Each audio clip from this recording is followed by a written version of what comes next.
Доналд Трамп направи историско враќање на претседателските избори во САД во вторникот. Америка ни даде невиден и мокен мандат. Британскиот премиер Кир Стармер имаше тежок почеток, откако кампањата на Трамп ги критикуваше неговите функционери од лабористичката партија заради советување на ривалката на Трамп, Камала Харис, за време на кампањата. Стармер побрза да испрати честитки. Живееме во веројатно понестабилен свет отколку што живееме со децении. Апсолутно е клучно да имаме силна врска, таа силна посебна врска.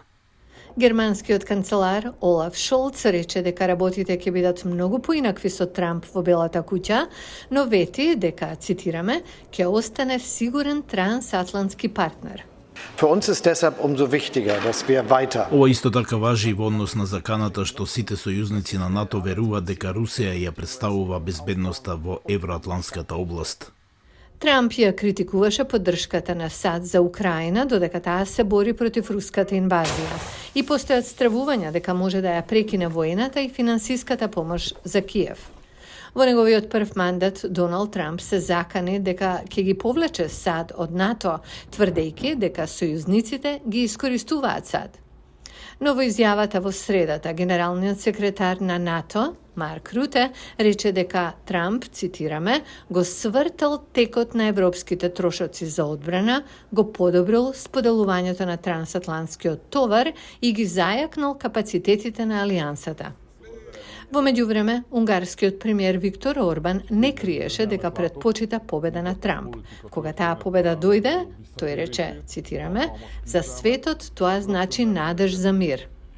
Францускиот претседател Емануел Макрон и Доналд Трамп има нестабилни односи, но Макрон во средата рече дека е подготвен да работат заедно, цитираме, со вашите и моите убедувања, со почит и амбиција за повеќе мир и просперитет. Во реалноста, европските сојузници се подготвуваат за бурно време, вели аналитичарот за надворешна политика Гарет Мартин од Американскиот универзитет.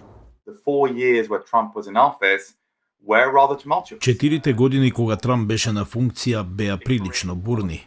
Имаше моменти на постојани расправи и многу неединство, недостаток на кохезија, и тоа беше во време не толку опасно како сега. Сега сме среде голема војна во Европа која трае 2,5 години. Во меѓувреме, клучниот климатски самит КОП-29 следната недела во Азербејџан најверојатно ќе биде засенет од победата на Трамп.